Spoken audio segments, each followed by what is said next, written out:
after 2 years, I transferred to Eastman School of Music. And that was, let's see, I started Eastman in the fall of 1958.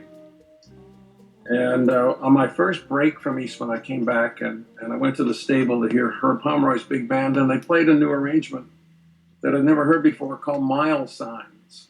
And it was by Gary McFarland. So I asked Herbie about it, and he said it was by this kid that had just gotten out of the Navy, and he was going to Berkeley on his GI Bill. And he gave me his phone number and how to get in touch with him because I really liked it. So that's how I met him. I called him up.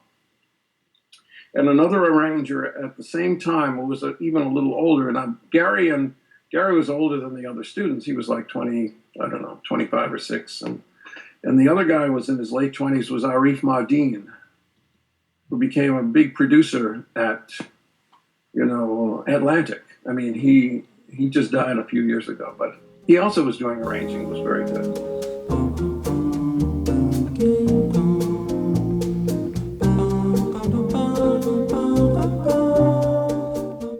So I hooked up with Gary and we became friends, and he loved football. So when I was on a winter break, he didn't have a TV, so he would always come over to my house and watch football. I remember my father could never remember his name. He always called him George. So Gary would say stuff like, well, you can just call me George when your father's around.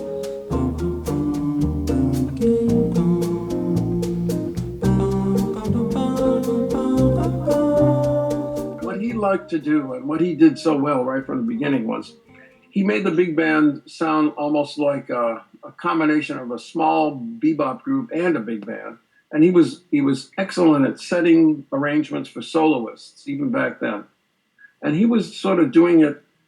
He had a few piano lessons and he played the vibes, and I asked him why he chose the vibes. He said because that was the easiest thing to play. He used to borrow my records, and he never returned my Come Sunday album of Duke Ellington. I always remember that. So he was especially interested in Duke Ellington and Thelonious Monk, and he would go over different voicings on the piano with me to see if I liked them and stuff. And I was just amazed at how beautiful his writing was. I just was always very impressed with that.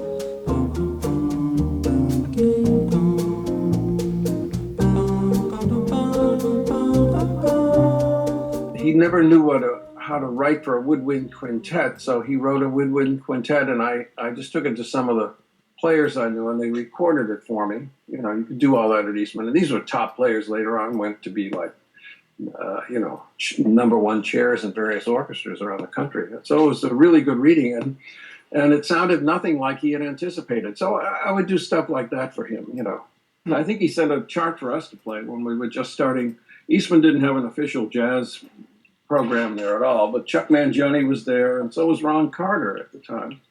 And we had our own big band that we put together as a student, and we used to read different arrangements.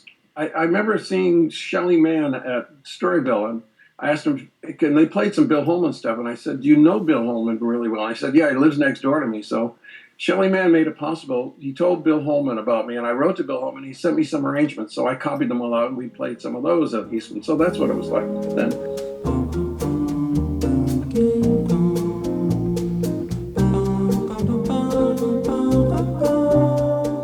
This was like 1958 to 1960, and by 1960, he started getting work right away. He was doing jingles, writing arrangements for that, and then also writing arrangements for various people. And I think he did one for Jerry Mulligan that Jerry Mulligan really liked, and therefore he got a recommendation for Stan Getz, and then they put out that Bossa Nova album. Then after that, they put How to Succeed in Business Without Really Trying, and that was all like in the early '60s. And I was saying, oh, this is great, Gary's doing so well.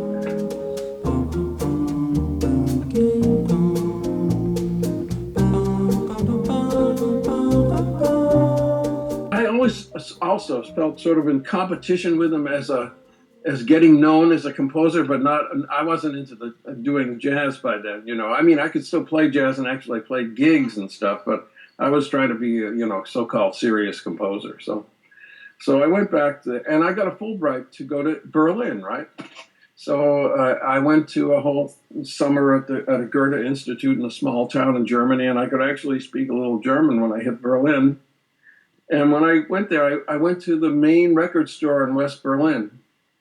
And I said, "Where's the jazz collection?" And he said, "It's over there, man. You can play any you want. This is not the States." And the first album I saw was Gary McFarland playing vibes. And I said, "Damn, he beat me to Berlin even, you know?"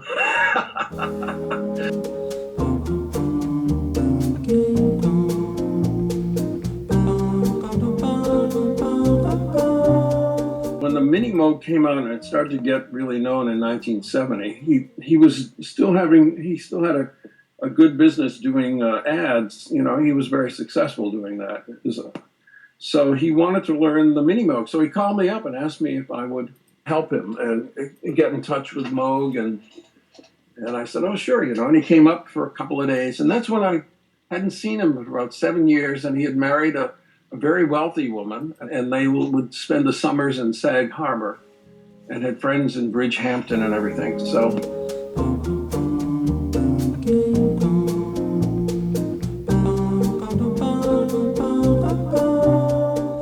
when the next morning I met him, we went to breakfast.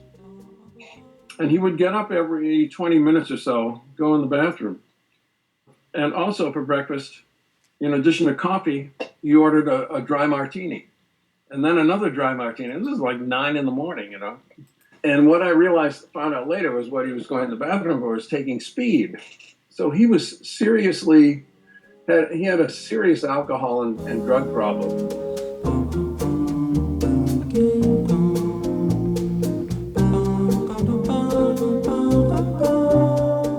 But I took him to the Moog Company, and we spent hours and hours in the studio, and I showed him how to work the Mini Moog and all of that stuff. And I think he bought one. And then the next day, he went back to New York. And very soon after that, maybe 2 or 3 months, I got a call from his brother saying, "Just calling you. I know you were his friend, and he died suddenly, and we're having a service." And I was just totally shocked. And I later found out that he died.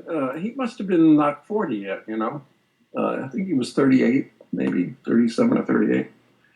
He was on a break with his musician friends, and they were in the middle of a recording session for some ad company that they were doing some work for. And a friend of his who always, you know, was around, I don't know who it was, but came in, and he was recovering from heroin addiction, and he had a methadone, I don't know, a liquid methadone hit, you know, and he brought it with him to lunch. He was going to have that then.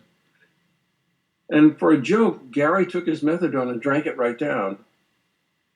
And then whoever was telling me the story, who was there, I forget who it was, said suddenly Gary got this crazy look on his face and just dropped to the floor, and he was dead.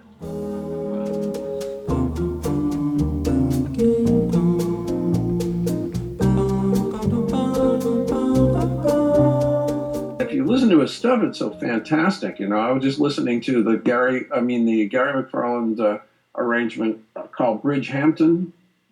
I mean, it's just fantastic. And he loved writing for Clark Terry too, and that's why he had a lot of my Duke Ellington records that featured Clark Terry. You know, Herb said he was going to be a really great arranger, and Bobby Berkmeyer always loved his work. You know, and for him, Jerry Mulligan was very picky. I mean, Jerry Mulligan didn't just ask anybody at all. You know, I mean, he's very picky.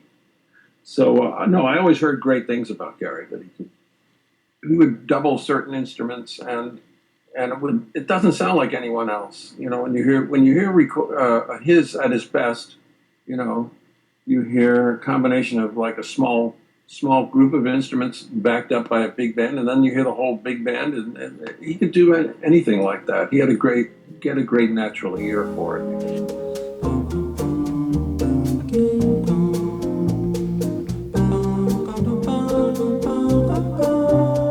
I mean, he really spent all of his time trying to figure out just exactly how to make the saxophone section work well and how to balance it again. I mean, you could tell by listening to him that he really worked at it, you know.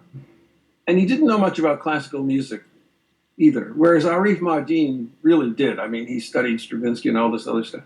So that never really entered into his way of thinking of things and writing like it did with maybe George Russell or Gunther Schuller and all those people. But he was just one of those naturally gifted guys who sort of sandpapered it down. I mean, who really perfected what little he knew into a great thing, you know. And he really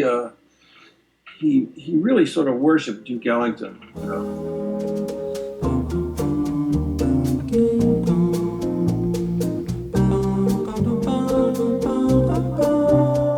I really miss him. He was fun to be with, and I was just sad to see him. God, he was drinking. He must have had about 8 martinis before 3 o'clock in the afternoon. You know, I don't see how he's. Well, he kept going with speed, I guess. I mean, it was just crazy. When I knew him before I went to Berlin, I mean, he wasn't drinking at all, as far as I know. Maybe a couple of beers now and then, you know. Right. And his job when I knew him in Boston, he was a bartender's assistant. He would carry stuff. Yeah, I remember him carrying all these crates of beer upstairs to go into the bar and all that stuff. You know.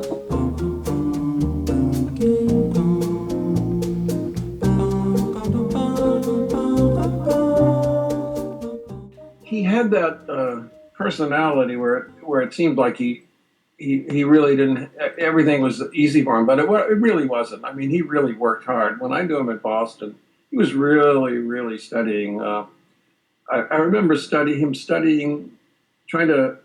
He would listen to Monk's piano voicings and then go to the piano and try to do it, and he would do it, and he'd finally hit it, and then he, you know, I mean, the Beatles made things look easy, but you know, as Malcolm Gladwell pointed out, you know, when you're in Europe and there's no really strong musicians union, you work 8 hours a day every night for, you know, the whole year, and then you get good, you know, whether you like it or not.